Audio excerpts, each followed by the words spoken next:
question of the week.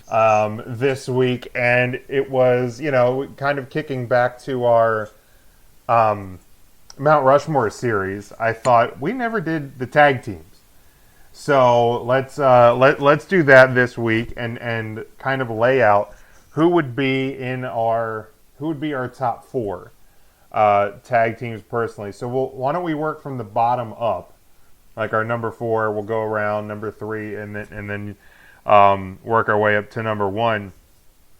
So my number 4 is Edge and Christian. Like when I think of more modern tag teams, I know that was still 15, 20 years ago. WrestleMania 16, this was 36, so it's 20 years. But those guys, along with one tag team that's on my list and one that didn't quite make the cut, were kind of reinvented tag team wrestling in the late 90s and early 2000s, and just some of the ridiculous matches, the TLC matches and different things, and the crazy cam and all that stuff. But just the for those with flash photography, the promos, the humor, just when you think of a tag team, they're right up there as just about as perfect as you can get. Ryan, you're number 4. I didn't necessarily do mine in order, so let me readjust in my head real quick. All right, it's fine. I will go. My number 4 tag team is not as well known to WWE crowds. If you say Chronic, I'm going to kick you off of this Zoom feed. Why would I? Chronic within the WWF, everybody knows about Chronic. It is the Rock and Roll Express. Ricky Morton, Robert Gibson. I think these guys transcend, time, quite frankly. I think they've wrestled in 3, 4 different. I don't freaking know. They're old as hell. They're still going today. Was able to see them on an indie show. Really, really cool guys. Great to see their shtick and what they do. So Rock and Roll Express, etch them on my Mount Rushmore. Tim, what do you got there? Time. Oh yes. What is that? Is it mashed steak and potatoes, baby? Steak is body by steak, and you're wearing. I got some greens over here too. I got a little baby salad with some curds and some chase and some fruits, and then a light raspberry vinaigrette on top. Oh yes, Chucky, we have our top suspect. Because I am a raspberry vinaigrette guy. I don't like ranch dressing. Do you have any of that Hodecker celery on the side there? I can't tell. Nah, man, we don't have that in Maryland. Oh, unfortunately, no Hodecker celery in Maryland. Mark, you'll have to get a shipment and get it delivered down there on the weekly. Tim, let's go to your number 4 tag team here on your Mount Rushmore. So, I'm really struggling with coming up with like a number 4 because I have like a solid top 3. Ooh. So my number 4 is going to be the Road Warriors. For the simple fact of what they meant to tag team wrestling in the era they came up in, being so iconic, larger than life, the heyday of them going in Japan and going crazy, pretty much being like, they were one of the first teams that really went as they pleased. It seemed like they were always just wherever they wanted to be. AWA, NWA, WWF, back to WCW, back to WWF, into Japan, wherever. All those crazy pictures you saw of not the New Day, but of the Dudleys going around with all the title belts, that was the Road Warriors. Yeah, Road Warriors done that first. Yeah, they did that first. So, Hawk Animal, the Legion of Doom, the Road Warriors, number 4. Very good. Matt, how about you? For me, I have to stay on brand as well. So my number 14 poster's right behind me. It's going to be D-Generation X. Just for the longevity purposes, Shawn and Triple H, well past the time that they should have been wrestling, not too long ago, we got to see them as a tag team again. So Not that good. match aside, they still, put a lot of fun back into wrestling. I think made a lot of fans make the Attitude Era restless. So they would be my pick, the Shawn and Triple H faction of DX. And there were some other DX-ish tag teams on my honorable mentions too. Very good. Intern Mark, how about you? Who is your number 4? At number 4, this was hard, but I went with Mark. the Hart Foundation. That would be, I want to go with the original version with Jim the Anvil Neidhart and Bret the Hitman Hart. Because those guys back in the mid to late 80s, they were some great tag team wrestlers. Those were the days. The Hart Foundation, the British Bulldogs, or the Hart Foundation, the Killer Bees, or whomever you want to put in there. Strike Force. That was some good Force. stuff. Man, I was always Or the forget Can-Am about Strike Connection. Force. All right, let's see here. Couple comments. William had the Freebirds at number 4. Devin has Edge and Christian. Charlie gives us, in no particular order, Rock and Roll, Midnight's, Freebirds, and Dudley's as his 4 best tag teams. Moving along, number 3. They kind of go hand in hand with Edge and Christian to me, and that's the Hardy Boys. I mean, I remember when they were the, if you look at pictures of the original Hardy Boys, they look like the Young Bucks in the early to mid '90s wrestling in WWF, and I think is Jeff's the younger one, right? And I think he was like 16 or 17 at the time. He was not 18 yet, but they got him in and working, and obviously the great matches with Edge and Christian, the return at WrestleMania in Orlando, and the huge pop and winning the tag team there, basically striking Enzo and Cass from their title opportunity in the WWE. I think that was the beginning of end for those guys. So to me, that puts the Hardy Boys on the list. But just, I mean, career spanning, 3. I mean, obviously they're still in the business now, but as a tag team in 3 decades, and I'd be shocked if they didn't reunite somewhere before they are both done in the business. And their quest of gold through the Indies and TNA and all of that, like they were the MCW tag champs. I think Ryan, you and Matt were at the show in Joppa for that. Like just and just super inventive. Great work always from the Hardy Boys. Ryan, we'll go to you next. Yeah, and if you've not been to Joppa, Maryland, it is beautiful this time of year. Beautiful. So nice. Jim, so by order of elimination, you said one of the 3 didn't make it. That's correct. I feel like you had left off the best of the 3. The Dudley Boys are my 3rd. They are a 1-time WWE Penny Champion, a 8-time WWF World Tag Team Champion, a 1-time WWE WCW Champion, an NWA World Tag Team Champion, 2-time TNA Champion, 2-time IWGP Tag Team Champion, and an 8-time ECW Tag Team Champion. These guys have done it all. They absolutely deserve a spot on Mount Rushmore. All right, so Ryan's got the Dudleys at 3. Tim, how about you? So I have the Hart Foundation at number 3.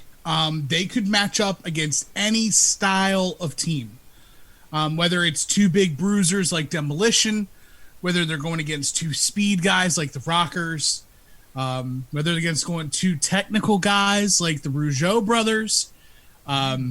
Nobody quite did tag team wrestling like the Hart Foundation. I mean, even so, you look now, you give credit to the Revival for being a great tag team. They're just doing the Hart Foundation stuff. They're doing either Hart Foundation Demolition, or they're doing Hart Foundation Rockers, or they're doing something. But it all goes back to the Hitman and the Anvil. So that is number 3. Bret the Hitman, Jim the Anvil, the Hart Foundation. Very good, Matt. How about you? Yeah, for me, it was the Hardy Boys in at 3. For all the reasons that you stated, and again, longevity with them, doing the moves that they were doing and still being in the business to this day.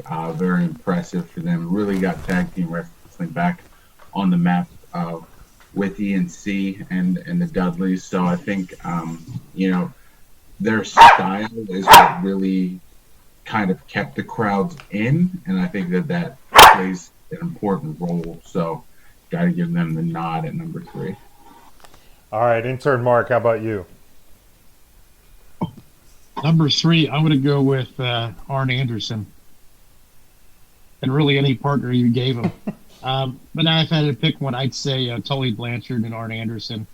But really, though, if you think about Arn Anderson, perhaps one of the best tag team wrestlers ever.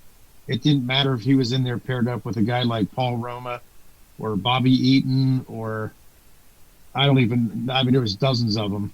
But I really think Anderson and Blanchard, the two of the original Horsemen, then, of course, the Brain Busters in the WWF, I would put them up there on that Mount Rushmore without question.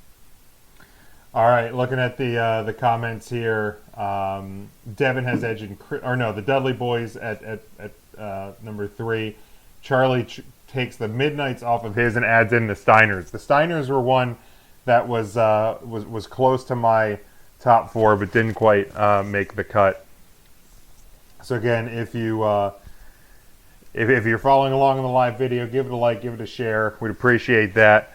My number 2 is the Road Warriors, the Legion of Doom, and just kind of everything we were talking about at the start. They were big, they were strong, they worked so well together. They went everywhere, anywhere and everywhere they wanted to. The Doomsday Device as a finisher, they when I think of tag team wrestling, they're one of these teams that will always be right at the forefront of my mind. So I have the Road Warriors at number 2. Ryan, how about you? I have this one was the one I kicked around the most. As a tag team, I don't think they've done a whole bunch, but their actions and what they did is paramount to professional wrestling the way we know it today, and really was the spark that ignited the Attitude Era. So my number 2 team would be the Outsiders. Really for those reasons alone, the actions that they saw, those brief promos on WCW TV. You know who I'm here, or you know who I am. You don't know why I'm here. Whatever. It's just it's iconic what they did. So the Outsiders, number 2. All right, Tim, how about you? Number 2. So it may be a little blasphemy to put a team that is still somewhat active on a Mount Rushmore. I can understand that. And while they're not necessarily the best tag team wrestlers in the company, I am going with the New Day at 2. If this conversation were Mount Rushmore of tag team wrestlers, Cesaro is number 1. Yeah, I think we talked about that before. Hands down. Cesaro is number 1. Bobby Eaton's number 2. Arn Anderson's number 3. Like, those are the top 3 dudes of tag team wrestling. But the New Day itself, when they're finally done, when Kofi, E, and Xavier are finally done, they're going to be on the top. You want to talk about a team that stick together the longest? They are a team. Everything they do is about each other, inside and outside of the ring. They've taken the Freebird rule and made it something completely insane. Even having specific matchups that work well. The iconic matches that they had with Kid and Cesaro, the iconic matches that I could watch a Usos New Day match right now. Like, absolutely right now. Oh my God, yeah. like period. That kickoff match with it was Kid and Cesaro, the Usos, the New Day, and Los Matadors at like WrestleMania. Arriba. Why that was a kickoff, I have no idea.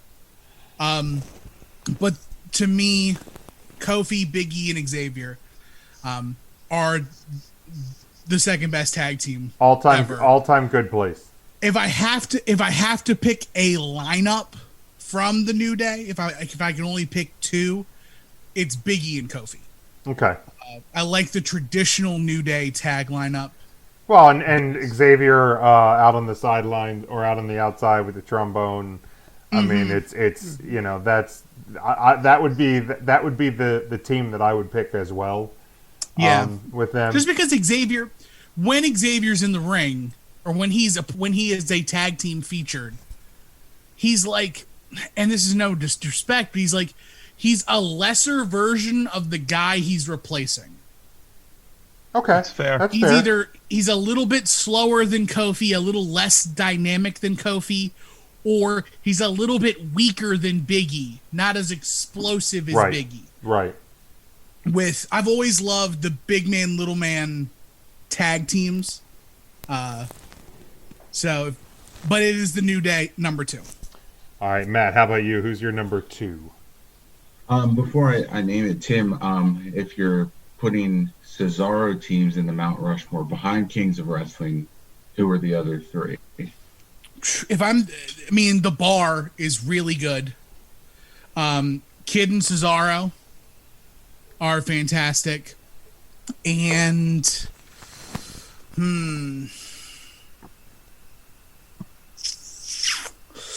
it's tough because I want to see more of this pairing with Shinsuke.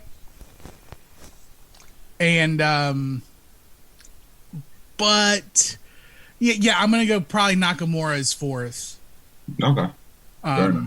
Yeah, I love the Real Americans, but to me, Cesaro now better than Cesaro then. Fair. Yeah, that's fair.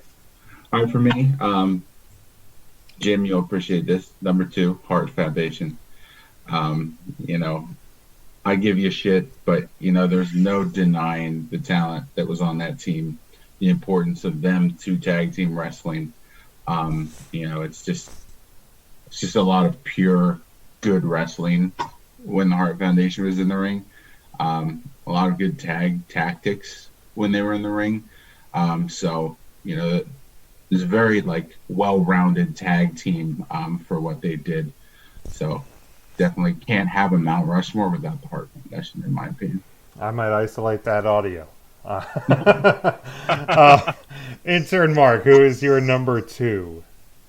Number 2, I'd have to go with the Road Warriors, or the Legion of Doom, if you will. And we talked about them quite a bit, so I don't know I can really add anything to it. But they are, even if you're a casual fan and somebody shows you a picture of the Road Warriors, you're going to know who they are for sure. Yeah, no doubt. All right, looking at some of the comments here, William has had the Rock and Roll Express / Midnight Express as his number 3. Number 2, he has the Road Warriors. Devin has DIY at number 2.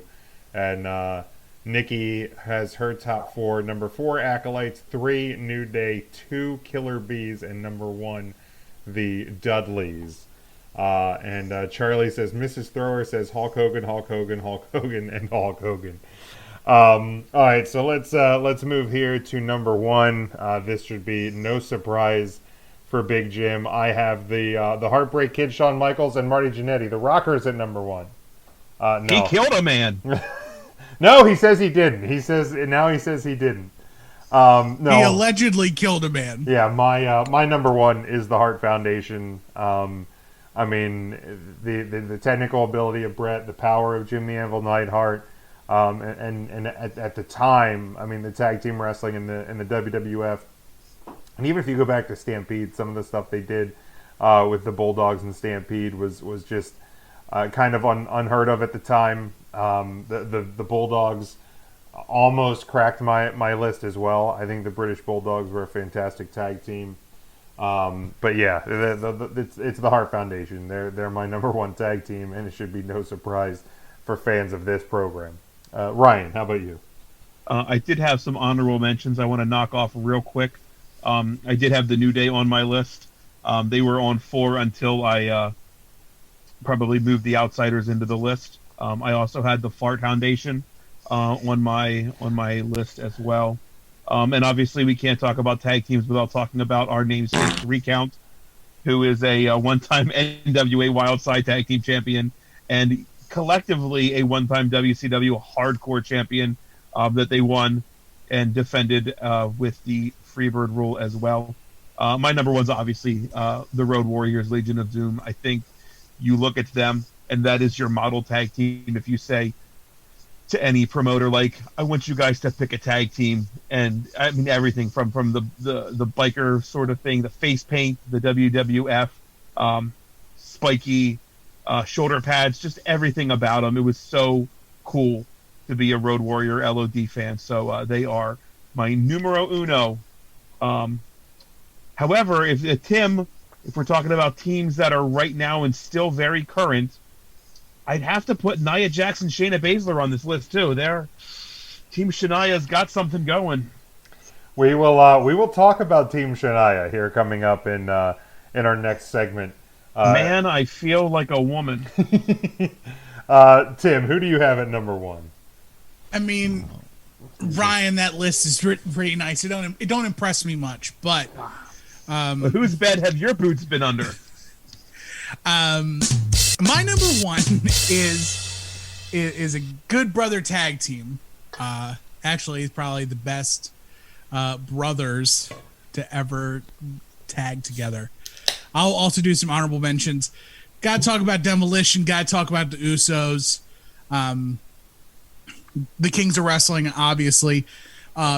Really small showing, but Power and Glory were awesome. They were a fun tag team. Very fun. And the Iconics belong on that list as well.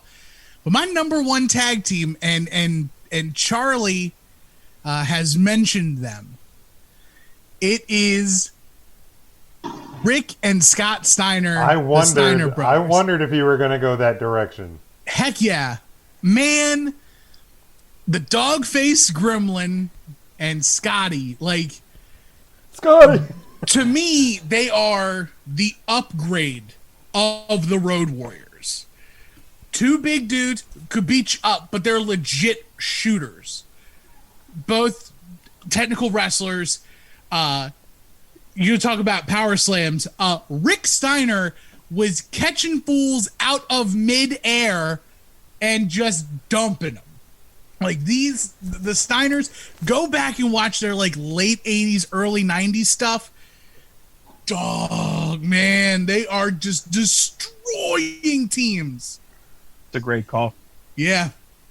Good stuff. Yeah, good. Definitely good stuff. Matt, how about you? Who's your number 1? Yeah, so before I get there, some of the honorable mentions for me, I said DX-ish, so New Age Outlaws were always a favorite tag team of mine. The Iconics were certainly on mine as well. Good call there, Tim. And the New Day, too. And then I really did appreciate Jeff Jarrett and Owen Hart for what they were.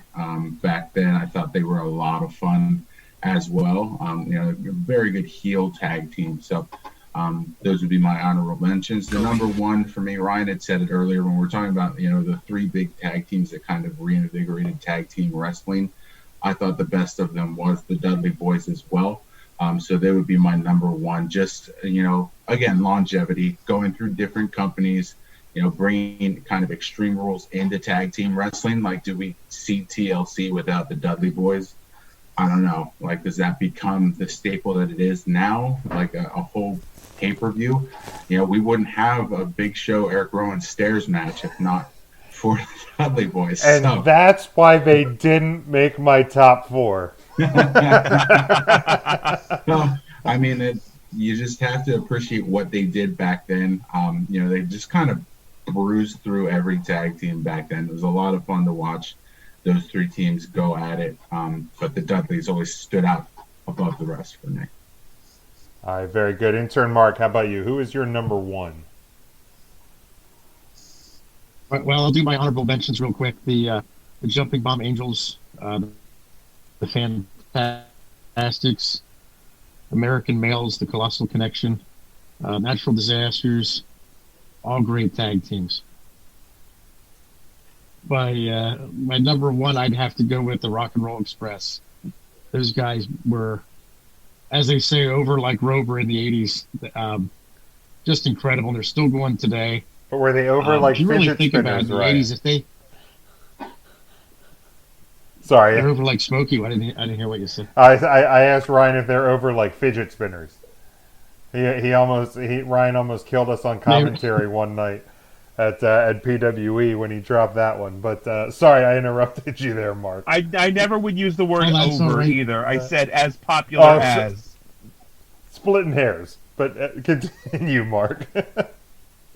The fidget spinners aren't too popular anymore. I don't think you can give them away. But Tim's got it. He's got it. The rock and roll. He's got it.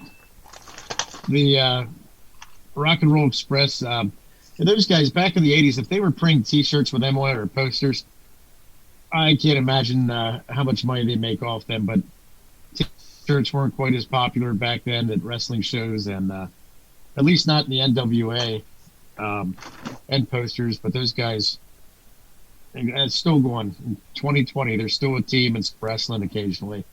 So I'm gonna have to put that at my number one. Crazy. But in all seriousness, though, the Steiner brothers were incredible.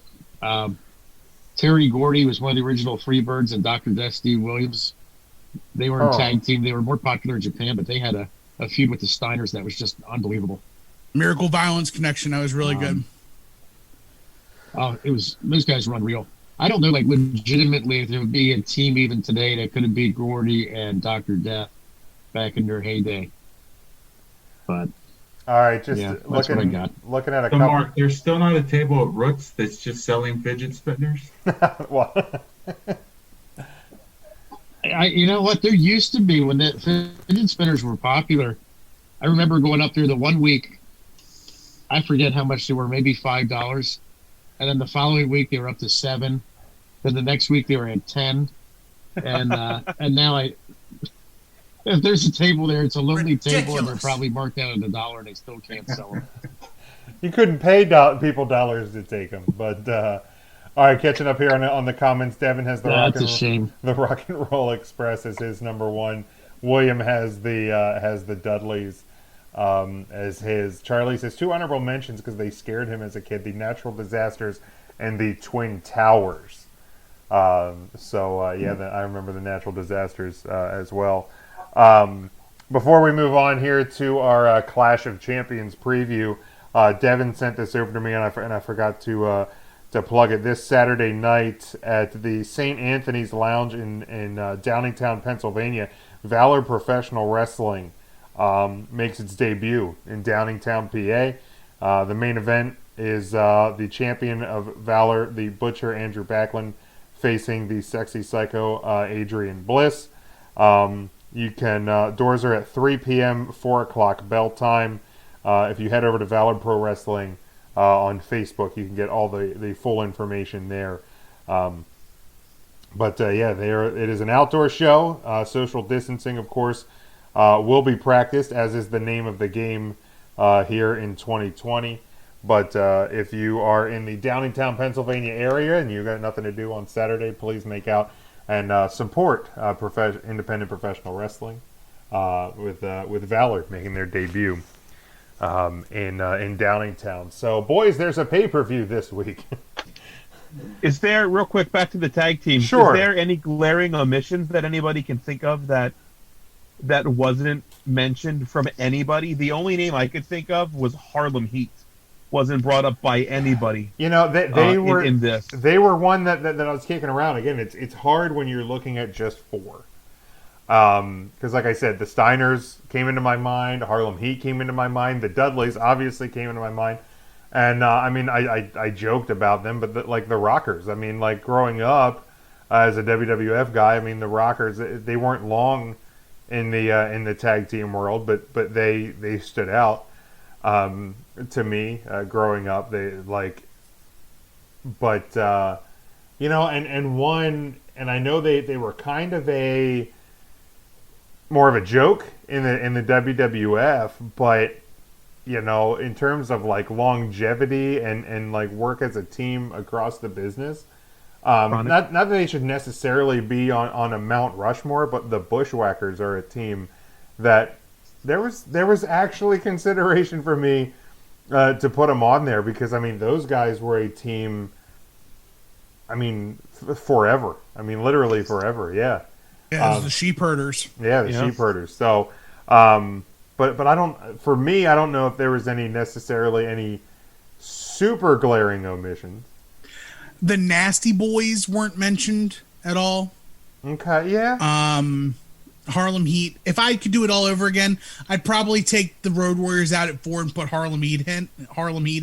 I completely forgot about them, but absolutely Harlem Heat for sure. The Hollywood Blondes, as Charlie mentioned. Mm-hmm. No one mentioned the Hollywood Blondes. Nobody mentioned the Samoans, the Wild Samoans, or the Head Shrinkers. Yeah. Smoking Gun. Like, there's so many like really good tag teams that just unfortunately you can only pick 4. I think if we're talking gimmicks, I don't think there's a much better gimmick than the $1 Million Man and the IRS. Oh, Money Inc. Money Inc. was a fun gimmick. Yeah. Devin has the Brothers of Destruction on there as one that would kind of be just outside his top 4, and that wasn't on anybody's list. What about the Eliminators over in ECW? Those guys were fantastic too. Oh, who were the guys in ECW that wore? They were like hockey jerseys. Public Enemy. The Public Enemy. Yeah, Public Enemy. Yeah. Mm-hmm. They were not the best wrestlers, but their gimmick was over. And with ECW, you didn't have to necessarily be great wrestlers, but they worked great as a team for being in ECW. Yeah, they had a lot of like really upper class tag teams. Eliminators, the Gangsters, RVD and Sabu were a really good, solid team. I actually preferred the Gangstonators. That's when Saturn left WCW and Mustafa left and did his own thing. It was New Jack and Cronus. Mm. Oh man, that was Cronus, a team. Yep. That was a squad. Oh, it was crazy. Tim, earlier you said about Rick Steiner picking people up and putting people down, but didn't mention the Beverly Brothers picking people up and spiking them down. Well, see, the Shaker Heights spike is different. Like, that's murder. They're actually killing people with the Shaker Heights spike. Rick Steiner is just, slightly inconveniencing people. Just walking funny for a week. Yeah. It's like, oh, God, I just fought Rick. Man. But yeah, there's been so many good tag teams over the history of professional wrestling. And like I said, it was kind of tough to pick just 4. But I appreciate everyone. We had tons of responses on Twitter and Facebook for this. Just not enough time to really cover them. But I appreciate everybody who does respond to us and follow along with us on social media.